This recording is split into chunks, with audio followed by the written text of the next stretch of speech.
Hello नमस्कार साथियों। एक बार फिर से आप सबका कल्प क्लासेज में स्वागत है। मैं मनीष खिचड़ वरिष्ठ अध्यापक आपके लिए लेके आया हूँ आरपीएससी स्कूल व्याख्याता का जो प्रथम प्रश्न पत्र रहने वाला है उसका एक छोटा सा टॉपिक है गणित और रीजनिंग। ठीक है साथियों, इसके सिलेबस के बारे में, इसका जो पाठ्यक्रम रहने वाला है उसके बारे में हमने इससे पहले की जो क्लास थी उसमें हमने बात कर ली थी। आज हम इस क्लास में, इस सेशन में हम गणित का जो पहला ही टॉपिक है संख्या पद्धति उसको हम शुरू करेंगे। और जैसा कि मैंने पिछली क्लास में आपको बताया था, पूरे सिलेबस को अच्छे से बताया था, संपूर्ण सिलेबस के कौन से विषय से, कौन से टॉपिक से कितने क्वेश्चन आने की संभावना है। अगर आपने नहीं देखा है तो आप जाइए और क्लब क्लासेज के यूट्यूब चैनल से आप उस वीडियो को देखिए और सिलेबस के बारे में जानकारी प्राप्त कीजिए। ठीक है साथियों, अभी इस क्लास में हम स्टार्ट करेंगे जो आरपीएससी स्कूल व्याख्याता है उसके प्रथम प्रश्न पत्र में आने वाले गणित के एक छोटा सा टॉपिक है संख्या पद्धति। देखो साथियों, ये एक ऐसा टॉपिक है जो आपको प्रत्येक क्लास के प्रत्येक, जो आपने छोटी क्लासों में स्कूल में पढ़ा होगा, तो उसका जो पहला ही टॉपिक होता है वो संख्या पद्धति होता है। उसके अंतर्गत हम संख्याओं के बारे में जानकारी प्राप्त करते हैं, संख्याओं को विभाजित करते हैं और उनकी संक्रियाओं के बारे में जानकारी प्राप्त करते हैं। ठीक है साथियों, ये एक ऐसा टॉपिक है जो आपकी राजस्थान के अलावा जो अन्य प्रतियोगी एग्जाम है, चाहे वो सेंटर की हो या अन्य राज्यों की हो या राजस्थान की हो, राजस्थान की स्कूल की जो शिक्षक भर्तियां हैं उनके अलावा भी जो अन्य एग्जाम हैं उनमें भी ये टॉपिक पूछा जाता है। इस टॉपिक से क्वेश्चन पूछे जाने की संभावना अधिक है क्योंकि आप लोगों के लिए मैथ का ये बेसिक टॉपिक है। ठीक है साथियों, हम नंबर से ही स्टार्ट करेंगे, तो आज हम स्टार्ट करते हैं। गणित का पहला ही टॉपिक है अपना संख्या पद्धति। ठीक है साथियों,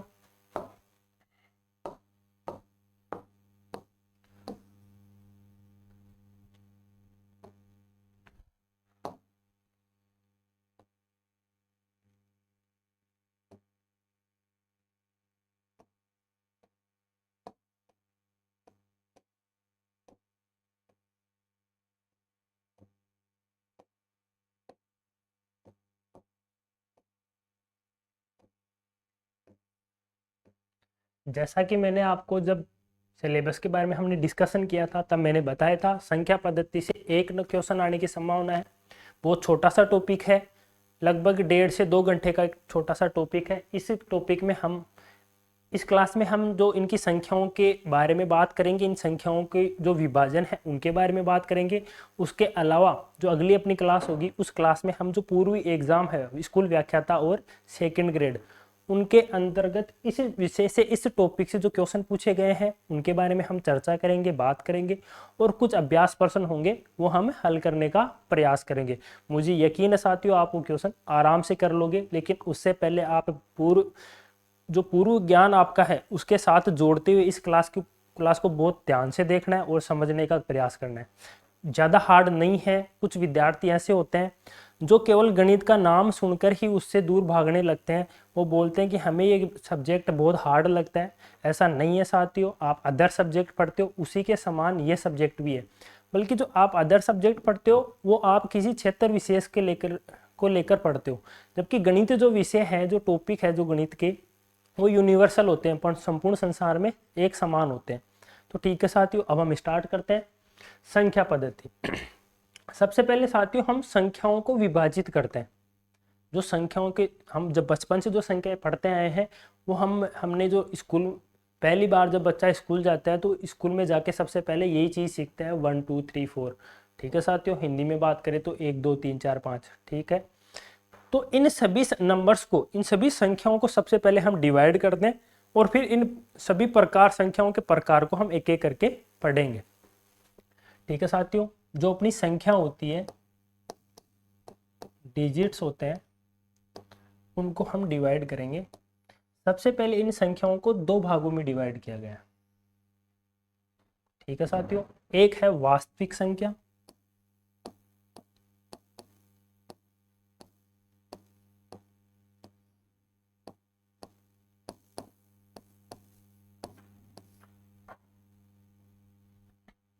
एक है आपका काल्पनिक संख्या।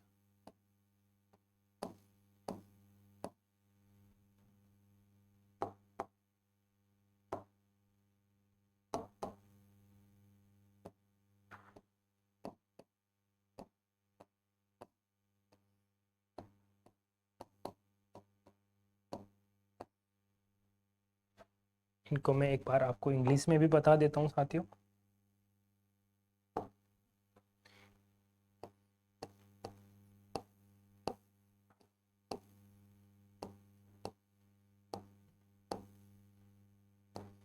इनको हम इंग्लिश में बोलते हैं रियल नंबर, इनको हम इंग्लिश में बोलते हैं कॉम्प्लेक्स नंबर।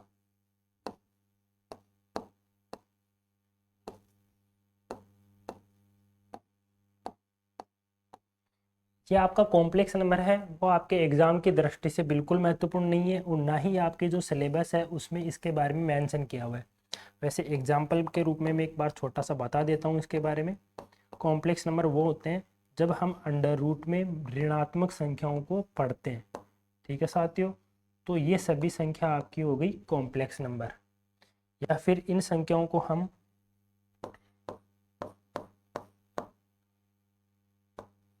इस प्रकार से भी लिखते हैं। ठीक है साथियों, इनके बारे में आपने सिलेबस में कुछ बताया नहीं किया है, तो इनके बारे में हम ज़्यादा नहीं पढ़ेंगे। हमारा जो टॉपिक रहेगा वो वास्तविक संख्याओं तक सीमित रहेगा, और जो वास्तविक संख्याएं हैं उनके ऊपर संक्रियाओं तक सीमित रहेगा। उसके अलावा अन्य जो चीज़ें हैं, वैसे ये टॉपिक है वो बहुत बड़ा है, लेकिन आपके सिलेबस में केवल एग्जाम में आपसे एक ही क्वेश्चन पूछेगा यहाँ से, तो इस टॉपिक को हम उतना ही पढ़ेंगे जितना आपने सिलेबस में दिया हुआ है। तो अपनी जो वास्तविक संख्याएं हैं इनको मुख्यतः दो भागों में बांटा गया है। मुख्यतः दो ही प्रकार में हम डिवाइड करेंगे।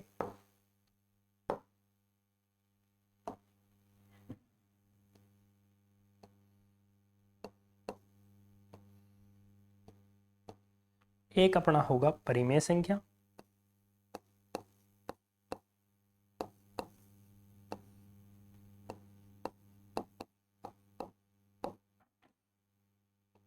एक अपना होगा अपरिमेय संख्या।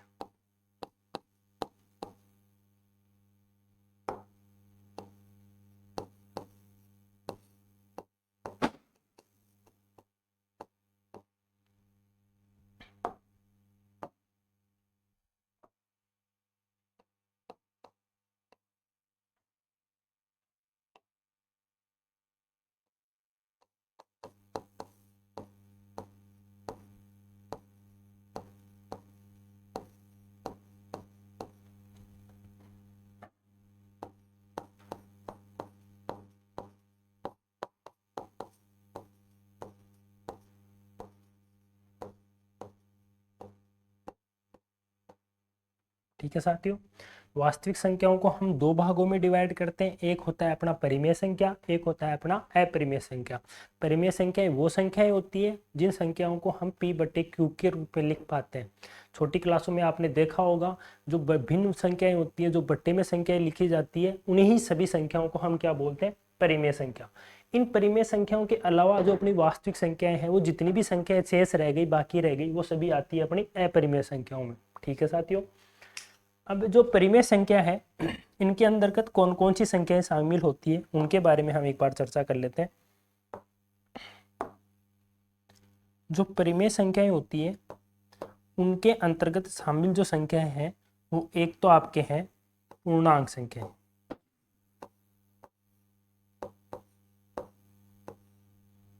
ठीक है साथियों, एक हो गया आपका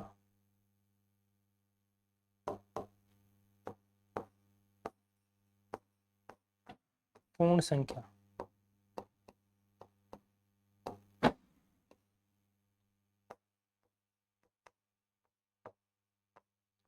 एक आपका रहने वाला है अपना पूर्णांक संख्या।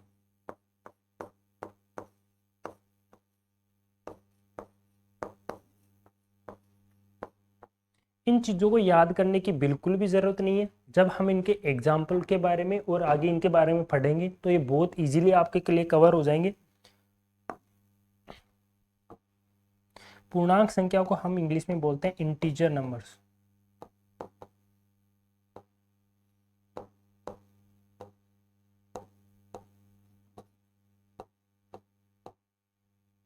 पूर्ण संख्या को हम बोलते हैं वोल नंबर।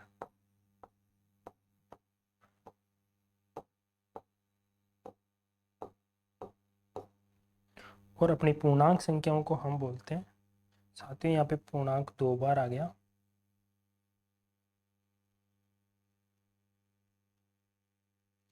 यहाँ पे अपन लिखते हैं प्राकृत संख्या, इनको हम बोलते हैं नेचुरल नंबर।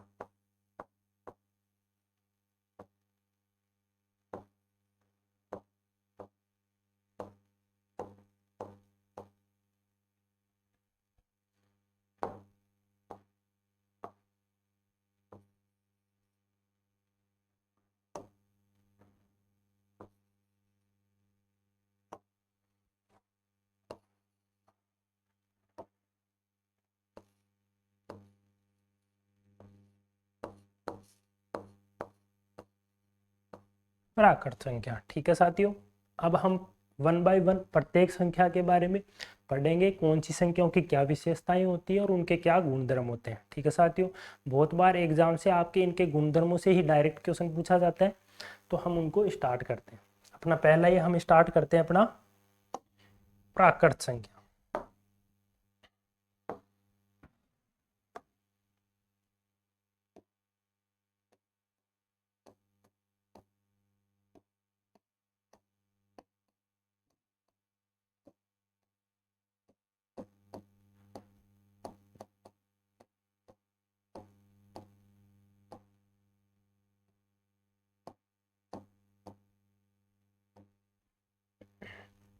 ठीक है साथियों, तो अपनी प्राकृत संख्या है,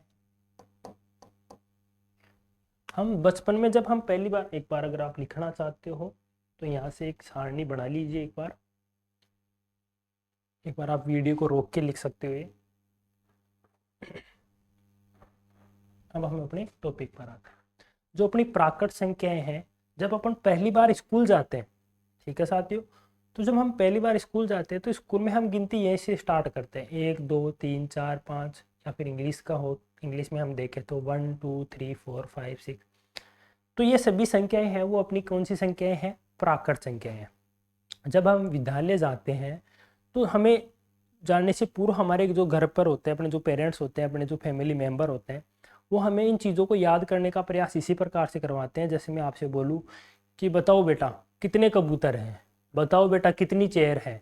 तो ये जो अपनी प्रकृति में मौजूद वस्तुएं हैं जो मौजूद होनी चाहिए और जिनको हम गिन पा रहे हैं, तो उन सभी वस्तुओं को गिनने के लिए जिन संख्याओं का या फिर जिन अंकों का सहारा लिया जाता है, वो सभी अंक कौन से होते हैं साथियों? अपने नेचुरल नंबर होते हैं। इन चीज़ों को हमें इन्हीं के माध्यम से याद करना है, ठीक है साथियों। तो जो हमने अभी बात की है, जो हमने अभी जनरल डेफिनेशन यूज की है, वही अपन इनकी परिभाषा में लिखते हैं, ठीक है साथियों। अपनी प्राकृत संख्या कौन सी होती है?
तो साथियों, ये हमने इसकी बहुत इजी सी एक डेफिनेशन लिखी है, वो संख्याएं जिनसे हम प्रकृति में मौजूद वस्तुओं को गिनने के लिए उपयोग में लेते हैं, ठीक है साथियों, वो संख्याएं कौन सी होती है? अपनी प्राकृत संख्याएं। यहाँ से इनके नाम से भी पता चलता है नेचुरल नंबर। ठीक है, प्रकृति में मौजूद वस्तुओं को गिनने के लिए जिन संख्याओं का उपयोग किया जाता है वो अपनी कौन सी संख्याएं होती है? प्राकृत संख्या। ठीक है साथियों, अब इनका एक उदाहरण लिख लेते हैं, एक एग्जाम्पल लिख लेते हैं।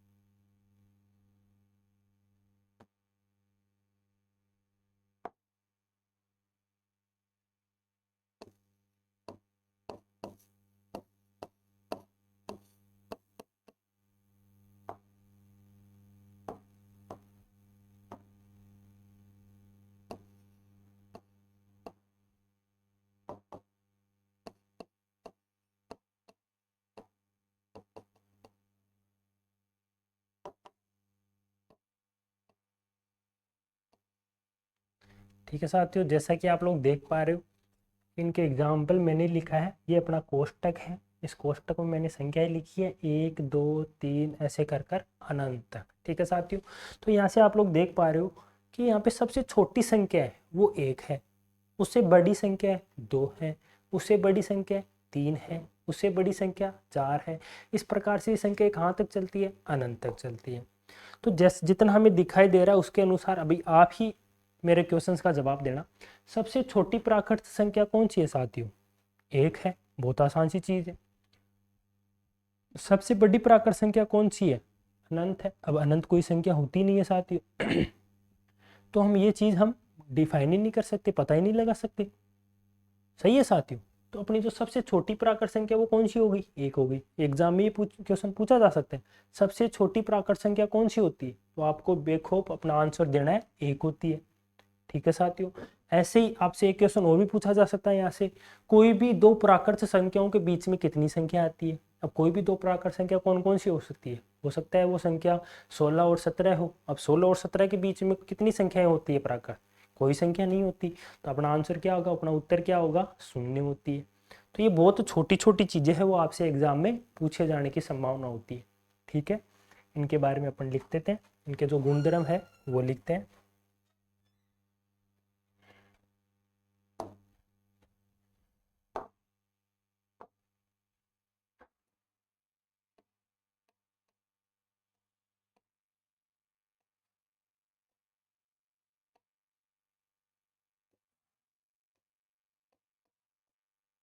तो पहला गुणधर्म तो हमने अभी वो जो देखा उसी को लिख लेते हैं।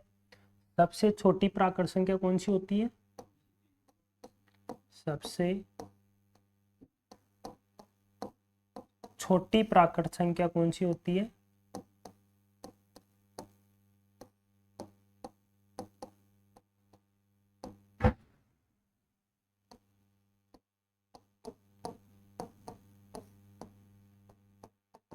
ठीक है साथियों, उसके अलावा हमने एक चीज और देखी है अभी, वो क्या थी अपनी?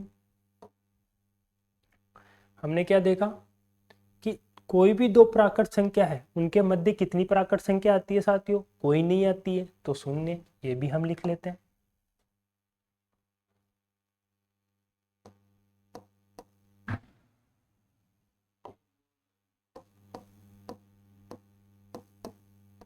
किन्हीं दो प्राकृत संख्याओं के मध्य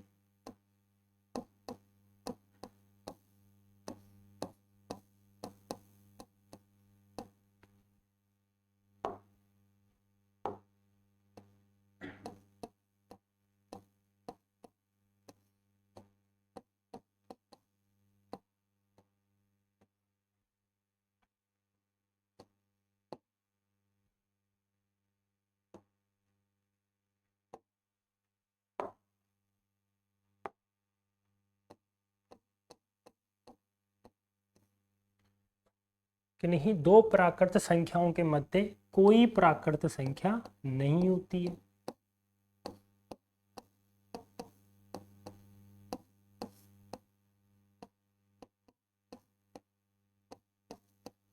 ठीक है साथियों, अब हम आगे बात करते हैं, जो अपना एग्जाम्पल है उसी के बारे में बात करेंगे। यहाँ पे मैंने बताया सबसे बड़ी प्राकृत संख्या क्या हम निर्धारित कर सकते हैं? नहीं कर सकते, तो ये भी लिख सकते हैं, सबसे बड़ी प्राकृत संख्या का निर्धारण संभव नहीं है। सबसे बड़ी प्राकृत संख्या का निर्धारण संभव नहीं है।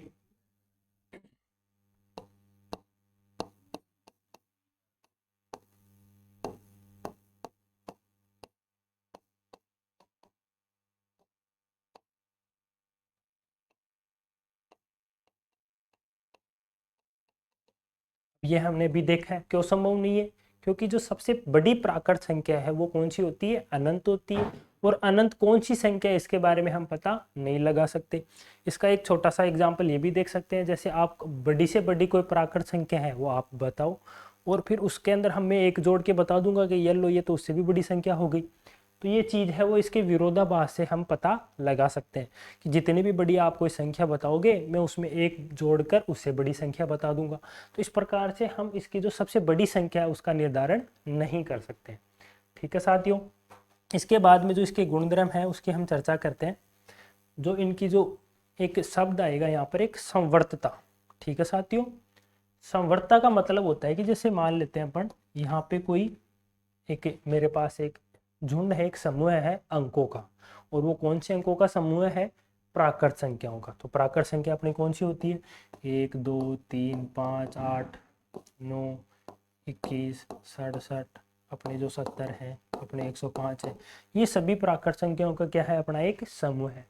अब इन सभी संख्याओं में से मैं कोई भी दो संख्या उठाऊं, क्या करूं साथियों, कोई भी दो संख्या उठाऊं और उनके बीच में मैं संक्रियाएं कराऊं। संक्रियाएं कौन सी होती है अपनी, जोड़, बाकी, गुणा, भाग, ये सभी क्या है, अपनी संक्रियाएं हैं, ऑपरेशन है।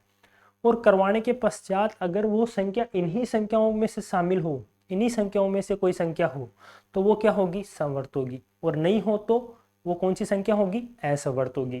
तो हम इसका एक एग्जाम्पल देखते हैं। जैसे मैं कोई दो संख्या उठाऊं, यहाँ से मान लेते हैं अपन 8 और 11 उठा लेते हैं। तो अब हमने ये दो संख्याएं उठा ली, अब इन दोनों संख्याओं के ऊपर हम क्या करते हैं, संक्रियाएं कराते हैं। तो सबसे पहले तो दोनों संख्याओं के ऊपर हम योग की संक्रियाएं करवाते हैं, उसके पश्चात हम व्यवकलन जो ऋणात्मक अपन करते हैं, बाकी करते हैं, वो करेंगे, उसके बाद में गुणा और भाग करके देखेंगे। तो सबसे पहले मैं इन दोनों संख्याओं को जोड़ करूं, एक संख्या है 11, एक है 8, इन दोनों संख्याओं को जोड़ूं मैं, तो 11 और 8 अपने कितने होते हैं साथियों, 19 होते हैं।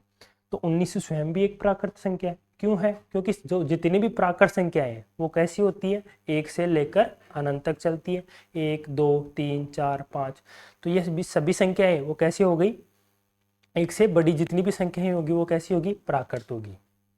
ठीक है साथियों, तो यहाँ से 11 और 8 कितना हो गया, 19। तो यहाँ पे 19 भी एक प्राकृत संख्या हो गई। अर्थात हम बोल सकते हैं कि जो अपनी जो प्राकृत संख्या है वो योग के लिए क्या है, संवर्त है। अर्थात दो प्राकृत संख्याओं को जोड़ने पर हमें एक प्राकृत संख्या ही प्राप्त होगी।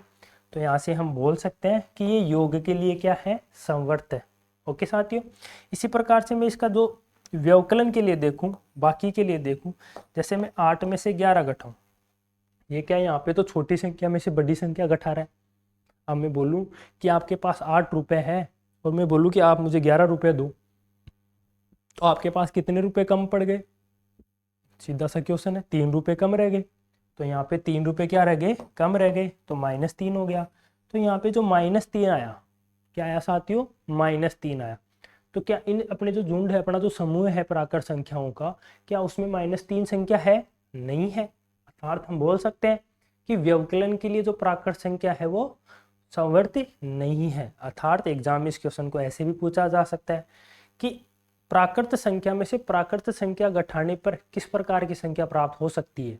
तो आपको प्राकृत संख्या में से प्राकृत संख्या घटाने पर आवश्यक नहीं है कि प्राकृत संख्या अपने प्राप्त हो जाए। हो सकता है वो पूर्णांक हो सकता है वो पूर्ण हो सकता है वो परिमेय हो, लेकिन प्राकृत तो नहीं होगी।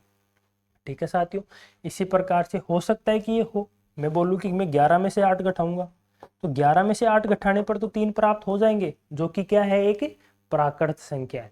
लेकिन क्या ये हमेशा के लिए संभव हो सकता है, आवश्यक नहीं है। इसलिए हम क्या लिखेंगे यहाँ पर, जो अपनी प्राकृत संख्या है वो योग के लिए तो संवर्त होती है, परंतु व्यवकलन के लिए संवर्त होना आवश्यक नहीं है। अब इस चीज को हम लिख लेते हैं।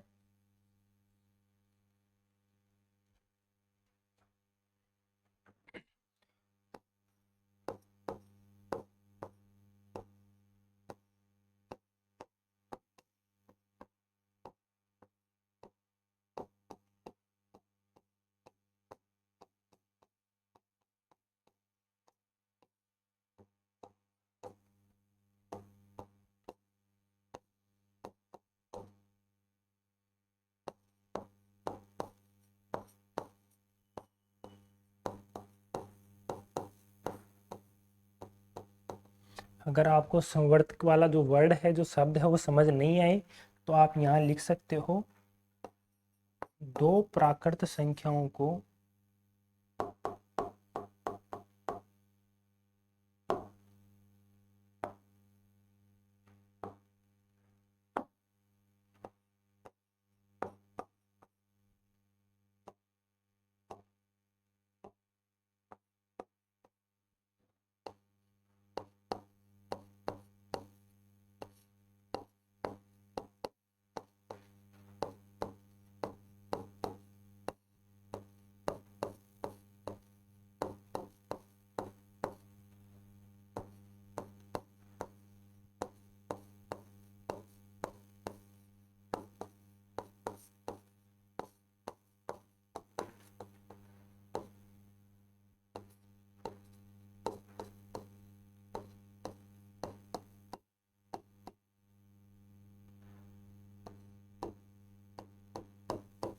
ठीक है साथियों।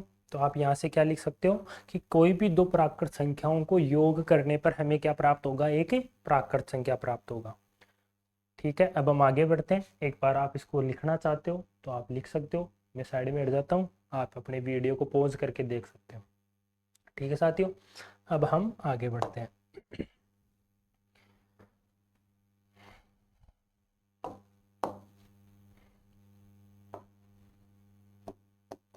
नेक्स्ट हमें देखना था कि व्यवकलन के लिए कोई भी दो एक प्राकृत संख्या में से अन्य प्राकृत संख्या को हम घटाते हैं या व्यवकलन करते हैं तो हमें किस प्रकार की संख्या प्राप्त होगी।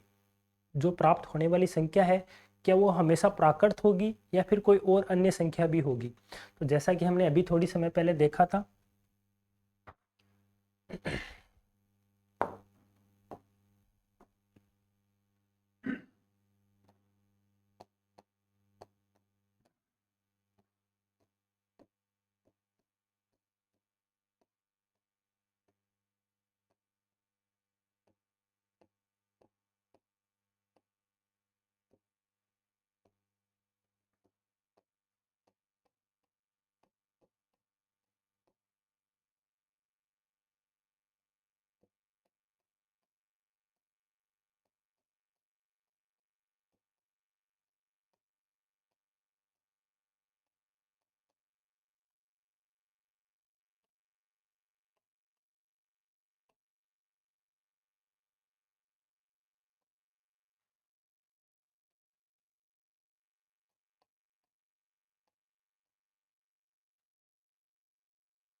साथियों, तो जैसा हमने भी देखा था कि हमेशा हमें संवर्त प्राप्त हो वो हमें आवश्यक नहीं है। तो हमने बात की थी कि एक प्राकृत संख्या में से अन्य प्राकृत संख्या को घटाने पर हमेशा हमें प्राकृत संख्या प्राप्त नहीं होगी। ठीक है, हो सकता है हमें प्राप्त हो सकता है हमें नहीं हो, तो हम क्या लिखेंगे इसके लिए, संवर्त का प्राप्त होना आवश्यक नहीं है। ठीक है, आगे हम बढ़ते हैं। इसकी जो गुणन संक्रिया है, गुणा है, उसके बारे में कि कोई भी प्राकृत संख्या को अन्य प्राकृत संख्या से हम गुणा करते हैं तो ये आवश्यक रूप से निश्चित है कि आने वाली जो संख्या है वो भी एक प्राकृत होगी। उदाहरण के लिए हम देख लेते हैं, जैसे मैं अभी कोई भी एक धनात्मक संख्या है, जैसे 9 है, उसको अन्य किसी धनात्मक संख्या है 11 है, उसे गुणा करूं तो 99 आता है। ठीक है साथियों, तो कोई भी धनात्मक संख्या को हम अगर धनात्मक संख्या से गुणा करते हैं तो आने वाली जो संख्या है वो हमेशा धनात्मक ही संख्या होगी। इस प्रकार से वो कभी संख्या ऋणात्मक नहीं हो सकती। और जो सभी धनात्मक संख्या है, सभी प्राकृत धनात्मक संख्याओं को धनात्मक संख्या से गुणा करने पर कौन सी संख्या प्राप्त होगी, हमें प्राकृत संख्या। अतः हम ये बोल सकते हैं कि जो गुणन संक्रिया है उसके लिए हमारी जो प्राकृत संख्या है वो संवर्त होगी।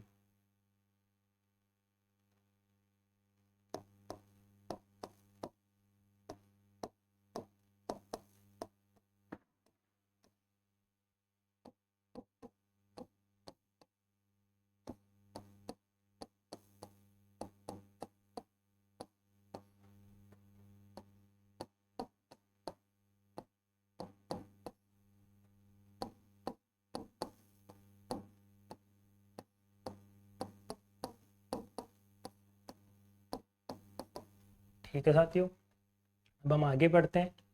जो इसकी अन्य संक्रिया हैं उनके बारे में, भाग संक्रिया के बारे में हम बात नहीं करते हैं, क्योंकि किसी भी संख्या में अन्य संख्या का भाग जाना आवश्यक नहीं है, इसलिए वो समवर्त नहीं होती है। आगे हम बात करेंगे एक घात संक्रिया के बारे में। ठीक है साथियों,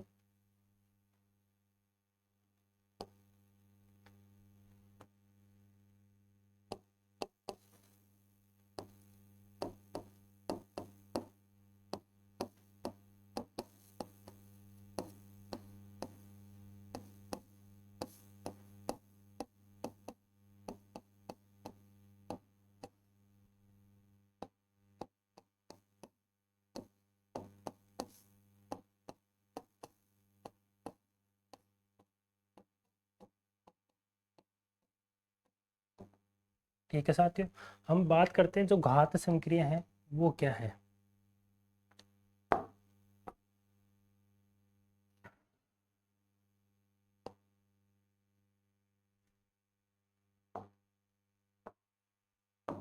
जैसे आपकी कोई भी एक संख्या है, जैसे कोई भी आपके दिमाग में आए, जैसे मैं बोल देता हूँ 3।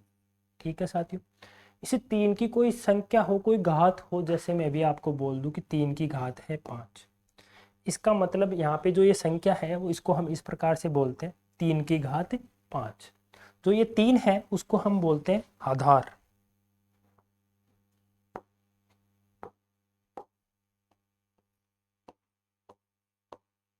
इसे 3 को हम बोलते हैं आधार, और जो ये 5 है उसको हम बोलते हैं घात।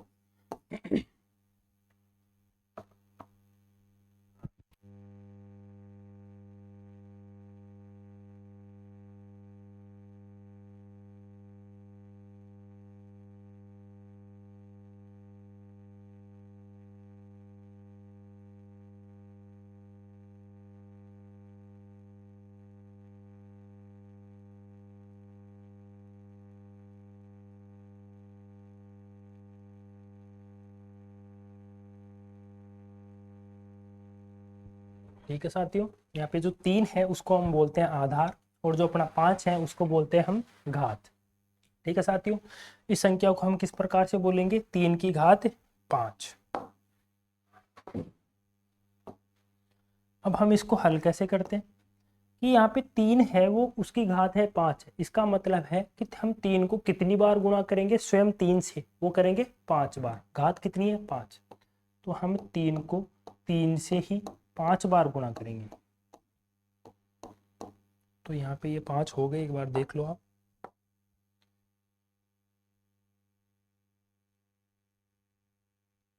ठीक है साथियों, अपना काम गुणा करना नहीं है, जोड़ बाकी कर सीखना नहीं है, अपना काम है कि कौन सी चीज़ का क्या मतलब है। ठीक है, तो यहाँ पे 3 को कितनी बार गुणा करना है, 5 बार। अगर गुणा वो बाद में अपन देख लेंगे। तो ये जो अपना जो ये स्टेटमेंट है कि प्राकृत संख्या है वो घात संक्रिया के लिए हमेशा क्या होते हैं, संवर्त होते हैं। कि कोई भी प्राकृत संख्या की कोई अन्य प्राकृत संख्या घात होगी तो आने वाला जो हल है वो हमेशा एक प्राकृत संख्या होगा।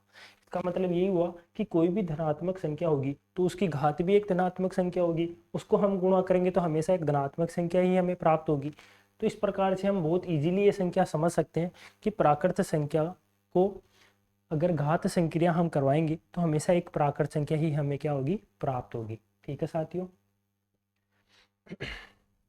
एक हम उसके परिबद्ध और अपरिबद्ध के बारे में बात कर सकते हैं। वो चीज़ मैं अभी आपको जो अपनी इसके अंदर ही बता देता हूँ।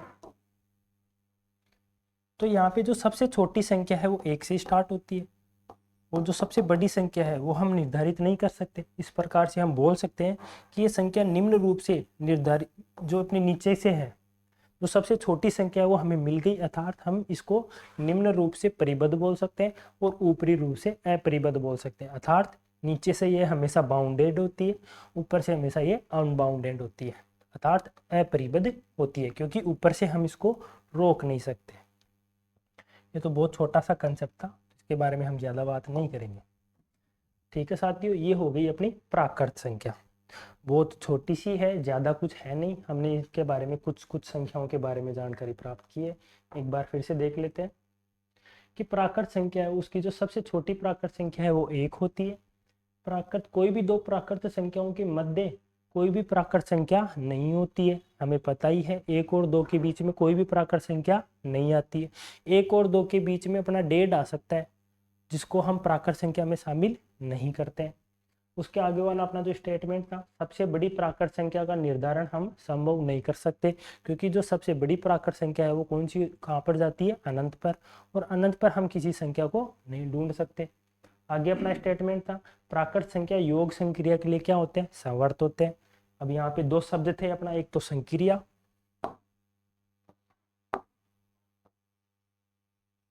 और एक संवर्त। तो मैंने इन दोनों के बारे में आपको बताया। संक्रिया क्या होती है, जो अपन छोटी क्लासों में जो जोड़ बाकी गुणा भाग अपन गणित में करते हैं उनको हम क्या बोलते हैं, संक्रिया बोलते हैं। और आगे अपना जो एक संवर्त शब्द है उसका मतलब होता है एक समूह में से कुछ संख्या हम ले और उनको हम जो ये संक्रिया करवाएं, उसके पश्चात हमारा जो आने वाला हल है या उत्तर है वो अगर हमें उसी जो समूह है उसके अंदर अगर हमें मिल जाए तो वो क्या होगा, संवर्त होगा। और उस समूह से बाहर हमें मिल जाए तो वो क्या होगा, असंवर्त होगा। अर्थात दो प्राकृत संख्याओं को योग करने पर हमें प्राकृत संख्या का प्राप्त होना आवश्यक है। योग संक्रिया के लिए आवश्यक है, व्यवकलन संक्रिया के लिए आवश्यक नहीं है, और गुणन संक्रिया के लिए भी आवश्यक है, हमेशा प्राप्त होगा, और घात संक्रिया के लिए भी। ठीक है साथियों, ये अपना प्राकृत संख्या था, बहुत छोटा सा टॉपिक था। अब हम प्राकृत संख्याओं की कुछ संख्याएं पढ़ लेते हैं, जैसे आप लोग दैनिक जीवन में यूज लेते हो। जैसे आप लोग देखते हो कि कोई भी जो आपकी बाइक है, स्कूटी है या कोई गाड़ी है, वो देखते हो उनके ऊपर एक नंबर प्लेट होता है। उन नंबर प्लेट के ऊपर एक संख्या डिजिट होती है। जैसे कोई भी एक संख्या देख लेते हैं हम, 1 2 3 4।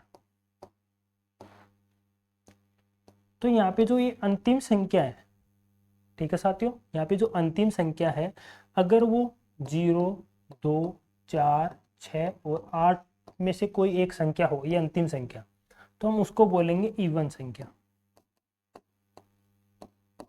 अर्थ सम संख्या। ठीक है, और इसके अलावा जितनी भी संख्या होगी, अब जो अपना इकाई का अंक है वो अन्य और क्या हो सकते हैं, 1 हो सकते हैं, 3 हो सकते हैं, 5 हो सकते हैं, 7 हो सकते हैं और 9 हो सकते हैं। जो अपना इकाई का अंक है वो इन 10 संख्याओं के अतिरिक्त और कोई अन्य संख्या नहीं हो सकती। अपन जो गणित में जो अंक पढ़ते हैं वो केवल इन 10 अंकों से बनकर ही सभी संख्याएं हमें प्राप्त होती है। ठीक है साथियों, तो इन 10 अंकों के अलावा हमारी गणित में और अन्य कोई संख्या नहीं होती। जितनी भी संख्या हम बनाते हैं वो केवल इन्हीं 10 संख्याओं से मिलकर बनाते हैं। तो अपनी जो सम संख्या है वो जो जितने भी अंक होते हैं, इन अंकों को हम अगर दो भागों में डिवाइड करें, सम और विषम में, तो ये आपका सम और विषम इस प्रकार से हम डिवाइड कर सकते हैं कि अगर किसी संख्या का इकाई का अंक अर्थात प्रथम अंक कौन से साइड से, राइट साइड से प्रथम अंक, राइट साइड से अपना प्रथम अंक अगर 0 2 4 6 और 8 में से कोई हो तो हम उसको क्या बोलेंगे, इवन नंबर। और शेष 1 3 5 7 या फिर 9 इनमें से कोई संख्या हो तो हम उसको क्या बोलेंगे, विषम नंबर अर्थात ओड नंबर। तो जिस प्रकार से अभी दिल्ली में प्रदूषण को कम करने के लिए एक नियम चला था कि एक दिन तो इवन नंबर गाड़ी जो भी वाहन होंगे वो इवन नंबर वाले चलेंगे, और एक दिन है वो कौन से चलेंगे, ओड नंबर वाले। तो एक दिन का जो जितने भी वाहन होंगे उनमें कुछ वाहन तो अपने विषम संख्या वाले होंगे, कुछ अपने सम संख्या वाले होंगे। तो जब वाहन कम चलेंगे तो उससे प्रदूषण की मात्रा कम होगी। तो ये जो दिल्ली में जो फॉर्मूला है वो अपने इवन और ओड नंबर के माध्यम से निकाला गया। तो इनको हम लिख लेते हैं।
तो हमने सम संख्या अभी हमने देखी है। सम संख्या कौन सी होती है? किसी भी संख्या का इकाई का अंक अगर कोई भी अगर सम संख्या है उसका अगर इकाई का अंक अपने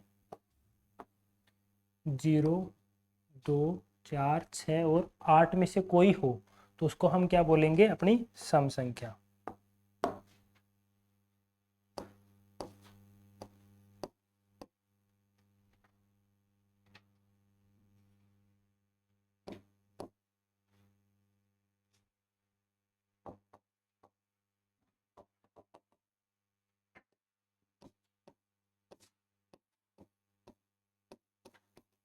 इसका हम एग्जाम्पल लिख सकते हैं।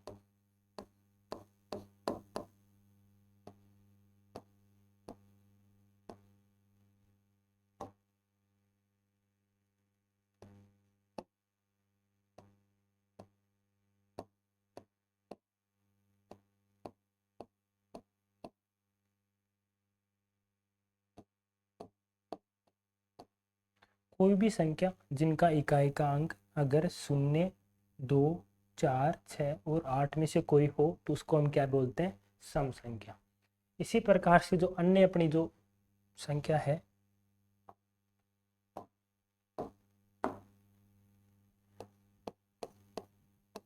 विषम संख्या।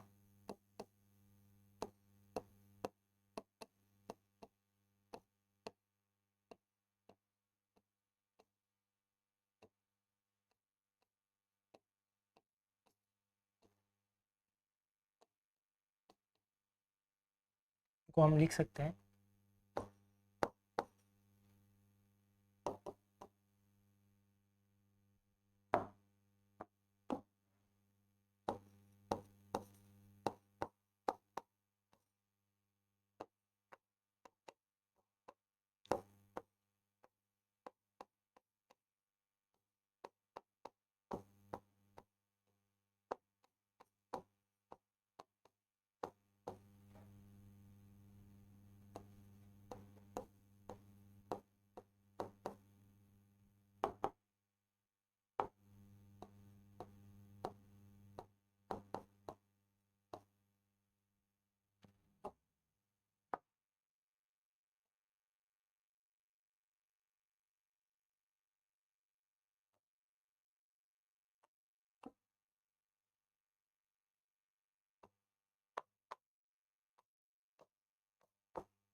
किसी संख्या का इकाई का अंक 1, 3, 5, 7, 9 हो तो उसे विषम संख्या कहते हैं। विषम संख्या को हम ओड नंबर भी बोल सकते हैं इंग्लिश में। ठीक है साथियों, इसका हम एग्जाम्पल लिखना चाहें, जो भी वर्तमान में साल वर्ष चल रहा है 2025, 2061 हो सकता है, अपने जो 63 है, 7 है, 5 हो सकता है, 9 हो सकता है। तो ये सभी संख्याएं कौन सी है? अपने इकाई का अंक अपने कुछ भी डिसाइड कर सकते हैं। ठीक है साथियों, ये जो संख्याएं हैं मैं साइड में हो जाता हूँ एक बार। हम एक बार दोबारा देखते हैं। सम संख्याएं कौन सी होती है? वे सभी संख्याएं जिनका इकाई का अंक अपने 0, 2, 4, 6, 8 में से कुछ हो तो हम उनको क्या बोलेंगे? सम संख्या। इसके अलावा जो भी संख्या अपनी जो शेष रह गई, जो भी अपने अंक शेष रह गए 1, 3, 5, 7 और 9, इनको हम क्या बोलेंगे? विषम संख्या। ठीक है साथियों,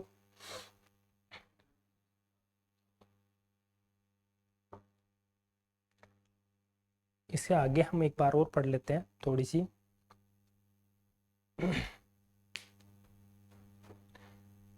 एक छोटा सा टॉपिक और पढ़ेंगे, उसके बाद हम इस क्लास को समाप्त करेंगे।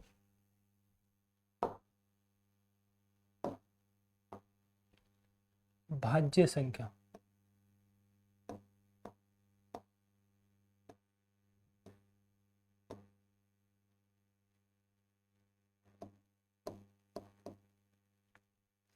भाज्य संख्या साथियों वो होती है जिन संख्याओं के अंदर स्वयं के अलावा अन्य किसी संख्या का भाग जाए, अर्थात स्वयं और एक के अलावा अन्य कोई भी संख्या है, उन संख्याओं में स्वयं तथा अन्य के अलावा कोई भी संख्या का अगर भाग चले जाए, कोई भी एक हो जाए, कम से कम एक संख्या ऐसी होनी चाहिए जो स्वयं और एक के अलावा हो, उसका उस संख्या में क्या जाए, भाग जाए, अर्थात पूर्ण रूप से भाग जाए, सिर्फ भाग देना नहीं, पूर्ण रूप से भाग जाए, पूर्ण रूप से उसका डिवाइड हो वो, तो उसको हम क्या बोलते हैं, भाज्य। और जिनके अंदर एक और स्वयं के अलावा अन्य कोई संख्या ऐसी उपस्थित नहीं हो जिसका हम उसके अंदर भाग दे पाए, उसको हम क्या बोलते हैं, अभाज्य संख्या। तो यहाँ हम इसको लिख देते हैं, वो संख्याएं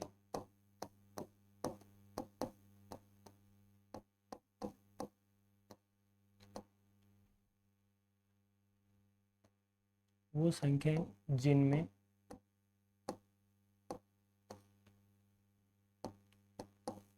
स्वयं तथा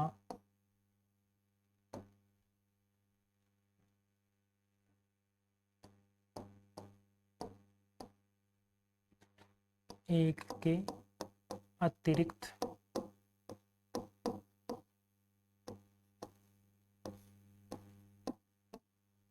अन्य संख्याओं, अन्य संख्या कम से कम एक होनी चाहिए।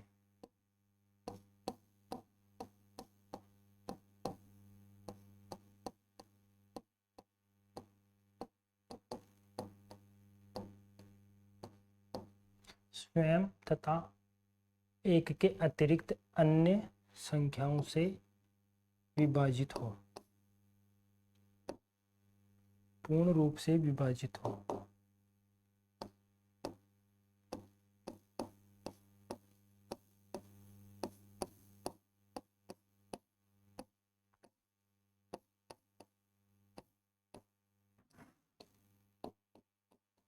ठीक है साथियों, इसका हम उदाहरण देख सकते हैं, एग्जाम्पल देख सकते हैं।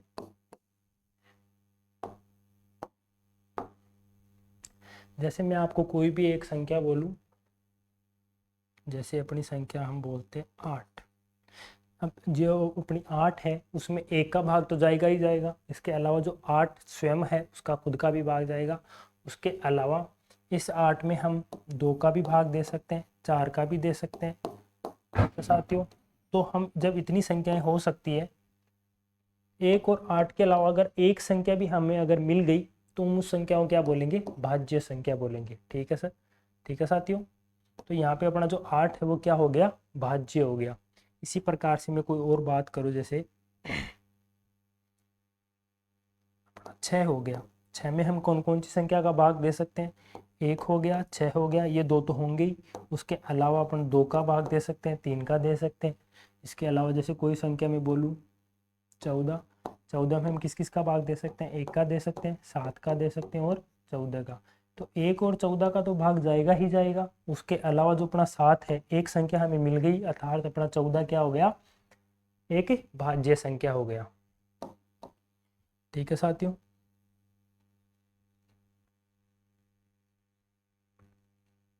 अब हम अगले जो नेक्स्ट आज की क्लास का एक अंतिम टॉपिक है उसकी बात कर लेते हैं, अभाज्य संख्या।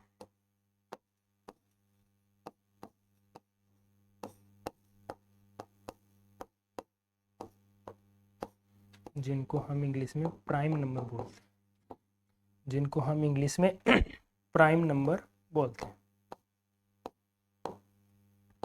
एग्जाम में आपसे इनके बारे में तो हो सकता नहीं पूछे, या अगर पूछेगा तो भी आप ये चीज़ उस संख्या का गुणनखंड करके निकाल सकते हो। लेकिन आपको जो प्राइम नंबर है उसका निकालने का जो तरीका है वो थोड़ा भिन्न है, और यहाँ से एग्जाम में क्वेश्चन भी ज़्यादा पूछे जाते हैं। तो हम प्राइम नंबर को लिखेंगे, ऐसी संख्या है जिसमें एक तथा स्वयं के अलावा अन्य किसी संख्या का भाग नहीं जाता है, उसको हम बोलेंगे प्राइम नंबर।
है साथियों, ये इसकी डेफिनेशन हो गई। इसका हम एक एग्जाम्पल लिख लेते हैं।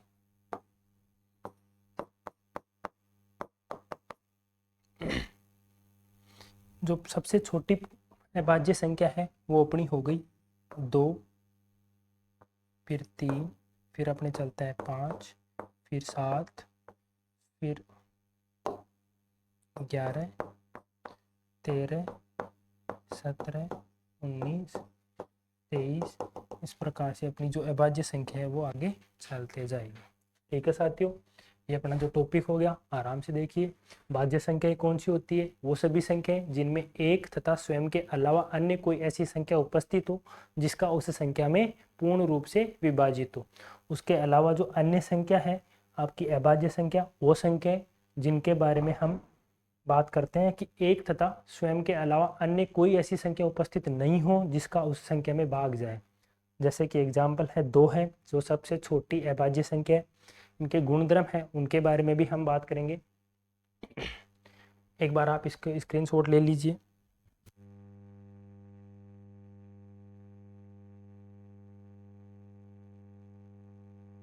ठीक है साथियों, ये आपने स्क्रीनशॉट ले लिया होगा।